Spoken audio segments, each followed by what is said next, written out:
శివాయ. హర హర మహాదేవ శంభో శంకరా. మన తిరుమల వైభవం ఛానల్ ప్రేక్షకులకు స్వాగతం. కార్తీక మాసం సంపూర్ణమైన ఫలితం మరియు ఆ శివయ్య సంపూర్ణ కటాక్షం కొరకు ఈ కార్తీక మాసమంతా వినవలసిన కార్తీక పురాణం మీకు అందిస్తున్నాం. ఇలాంటి మరెన్నో మంచి ఆధ్యాత్మిక విషయాలతో రాబోతున్న మన తిరుమల వైభవం ఛానల్ తప్పక సబ్స్క్రైబ్ చేయండి. ఇప్పుడు వీడియోలోకి వెళ్ళిపోదాం. కార్తీక పురాణం ప్రారంభం. కార్తీక పురాణం 29వ అధ్యాయము. అంబరీషుడు దుర్వాసుని పూజించుట. ద్వాదశి పారణము. అత్రి మహాముని అగస్త్యుల వారితో ఈ విధముగా సుదర్శన చక్రము అంబరీషునక భయమిచ్చి ఉభయులను రక్షించి భక్తకోటికి దర్శనమిచ్చి అంతర్ధానమైన వైనము చెప్పి తిరిగి ఇట్లు నుడువనారంభించెను. ఆ తరువాత అంబరీషుడు దుర్వాసుని పాదముల పైబడి దండ ప్రణామములాచరించి పాదములను కడిగి ఆ కడిగిన నీళ్లను తన శిరస్సుపై జల్లుకుని, ఓ మునిశ్రేష్ఠ, నేను సంసార మార్గమందున్న యొక్క సామాన్య గృహస్థుడను. నా శక్తి కొలది నేను శ్రీమన్నారాయణుని సేవింతును. ద్వాదశి వ్రతము చేసుకొనుచు ప్రజలకు ఎట్టి కీడు రాకుండా ధర్మవర్తనుడనై రాజ్యమేలుచున్నాను. నా వలన మీకు సంభవించిన కష్టమునకు నన్ను మన్నింపుడు. మీ ఎడల నాకు అమితమైన అనురాగముండుట చేతనే తమకు ఆతిథ్యమివ్వవలయనని ఆహ్వానించితిని. కాన నా ఆతిథ్యమును స్వీకరించి నన్నును నా వంశమును పావనము చేసి కృతార్థుణ్ణి చెయ్యుడు. మీరు దయార్ద్రహృదయులు. ప్రథమ కోపముతో నన్ను శపించినను మరల నా గృహమునకు విచ్చేసితిరి. నేను ధన్యుడనైతిని. మీ రాకవలన శ్రీ మహావిష్ణువు యొక్క సుదర్శనమును చూచు భాగ్యము నాకు కలిగినది.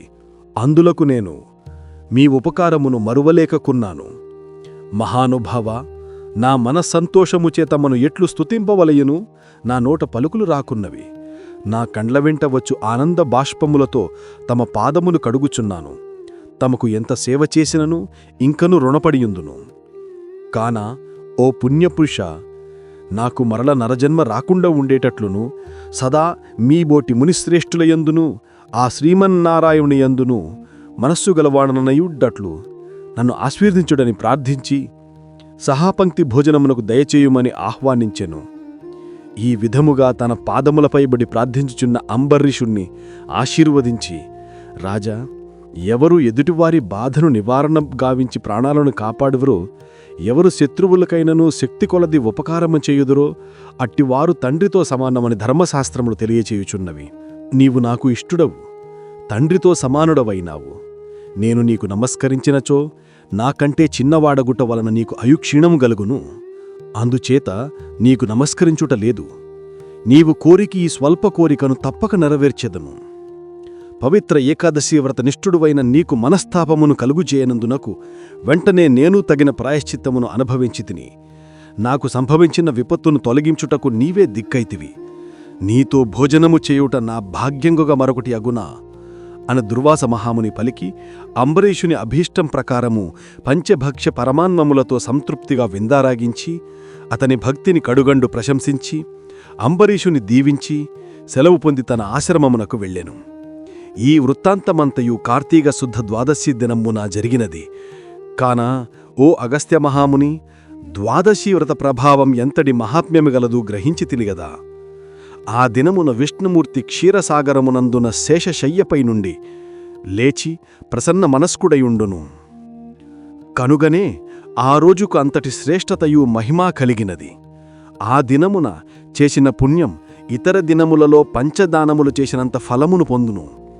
ఏ మనుయుడు కార్తీక శుద్ధ ఏకాదశి రోజున శుష్కోపవాసముండి పగలెల్ల హరినామ సంకీర్తనచే గడిపి ఆ రాత్రంతయు పురాణము చదువుతూ లేక వింటూ జాగరణ చేసి ఆ మరునాడు అనగా ద్వాదశి నాడు తన శక్తి కొలది శ్రీమన్నారాయణునకు ప్రీతి కొరకు దానములిచ్చి బ్రాహ్మణులతో కూడి భోజనము చెయ్యును, అట్టి వాని సర్వ పాపములు ఈ వ్రత ప్రభావం వలన పటాపంచలాయిపోవును.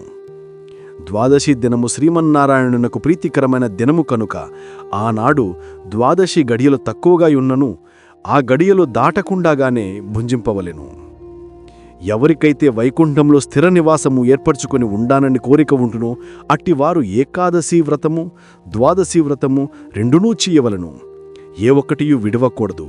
శ్రీహరికి ప్రీతికరముగు కార్తీక శుద్ధ ద్వాదశి అన్ని విధాలా శ్రేయస్కరమైనది. దాని ఫలితం గురించి ఎంతమాత్రము సంశయింపకూడదు. మర్రి చెట్టు విత్తనము చాలా చిన్నది అయినను అదే గొప్ప వృక్షమైన విధముగా కార్తీక మాసంలో నియమానుసారముగా చేసిన ఏ కొంచెము పుణ్యమైనను అది అవసాన కాలమున యమదూతల పాలు కాని ఎక్క కాపాడను. అందులోకే ఈ కార్తీక మాస వ్రతము చేసి దేవతలేగాక సమస్త మానవులు తరించిరి. ఈ కథను ఎవరు చదివినను లేక వినినను సకల ఐశ్వర్యాలు సిద్ధించి సంతాన ప్రాప్తి కూడా కలుగును అని అత్రి మహాముని అగస్త్యునకు బోధించిరి.